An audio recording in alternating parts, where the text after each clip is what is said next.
हकीकत यह है कि इजराइल का वो डोम जो उसे मिसाइलों से अब तक बचाता आया है, वो डोम दरक गया है।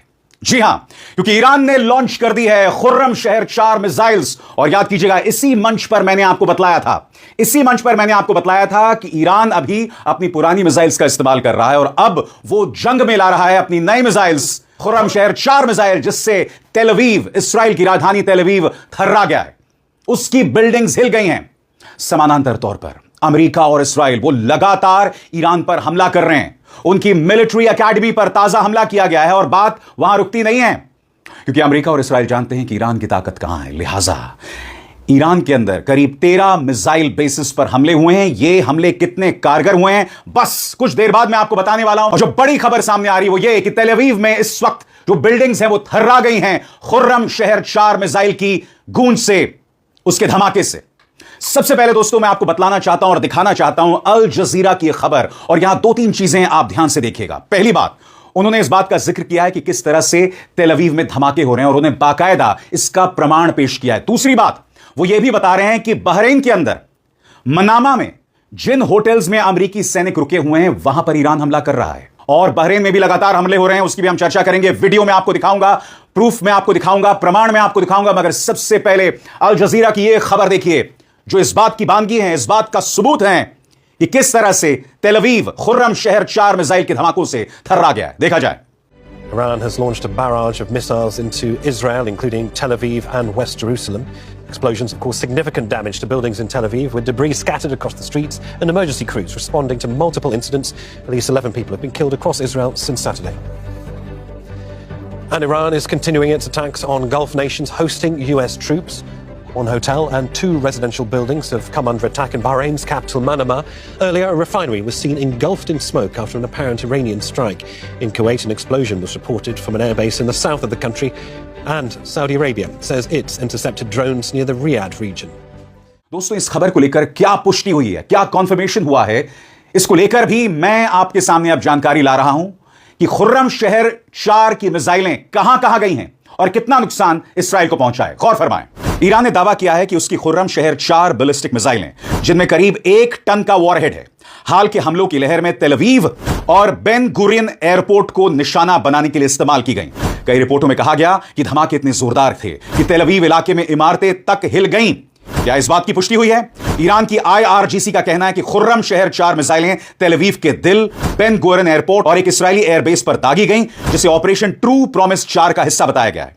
कई रिपोर्टों और वीडियोस में, जिसका अभी जिक्र मैंने आपके सामने किया, अल जजीरा का वीडियो मैंने आपको दिखाया, कई वीडियोस में तेल अवीव और उसके आसपास तेज धमाके, आग लगने और कुछ रिहायशी या व्यावसायिक इमारतों को नुकसान दिखाया गया है। प्रत्यक्षदर्शियों और वीडियो में कहा गया है कि धमाकों की शॉकवेव इतनी तेज थी कि शहर के कई हिस्सों में, जहां सीधा हमला नहीं हुआ था, वहां भी इमारतें हिलती हुई महसूस हुई। मगर अभी भी काफी असमंजस है दोस्तों, और असमंजस किन चीजों को लेकर है, गौर फरमाया जाए। इस्राएली सूत्रों का कहना है कि कई आने वाली मिसाइलों को एरो और आयरन डोम एयर डिफेंस सिस्टम ने रोक दिया। कुछ मामलों में यह तय करना मुश्किल है कि नुकसान सीधे मिसाइल लगने से हुआ या इंटरसेप्टर के गिरने से। कौन सी मिसाइलें वास्तव में खुर्रम शहर 4 थीं और कितनी इमारतों को गंभीर नुकसान हुआ, इसकी सही जानकारी अभी भी जांच के बाद ही साफ होगी। अलग अलग रिपोर्टों में हताहतों और नुकसान के आंकड़े भी अलग अलग बताए जा रहे हैं। और अब दोस्तों मैं आपको एक वीडियो दिखाना चाहता हूं। आपके स्क्रीन पर यह वीडियो, और यह हमला है ईरान का बहरीन पर।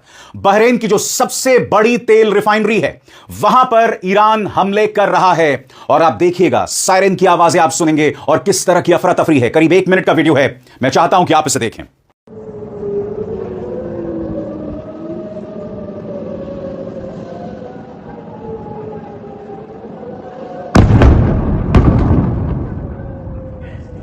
Bro, come, bro.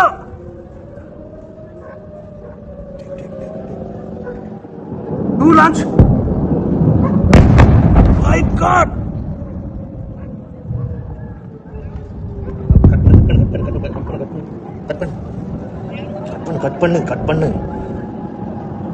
கட் பண்ணு D. Bro, there one more. Which side it is coming? Bro, harbor it is landing. Harbor. मगर जाहिर सी बात है कि इस वक्त अमेरिका के साथ इस्राइल की ताकत, यह साझा ताकत और उससे भी बड़ी बात, हर गुजरते लम्हे के साथ जिस तरह से खाड़ी देशों पर ईरान हमले कर रहा है, ये तमाम देश इस जंग में शामिल होने पर मजबूर हो जाएंगे। और जब ऐसा होगा तो जाहिर सी बात है ईरान पर दबाव बढ़ेगा।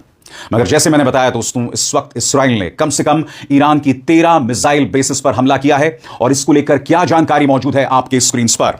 एबीसी न्यूज की एक रिपोर्ट के मुताबिक अमेरिका ने ईरान में जमीन के नीचे बने ठिकानों को निशाना बनाया है। बीती रात अमेरिका और इस्राइल ईरान के गहरे भूमिगत मिसाइल ठिकानों पर लगातार हमला कर रहे हैं। एबीसी न्यूज ने इस बात की पुष्टि की है कि ऐसे 13 भूमिगत ठिकाने या तो नुकसानग्रस्त हुए हैं या पूरी तरह नष्ट कर दिए गए हैं।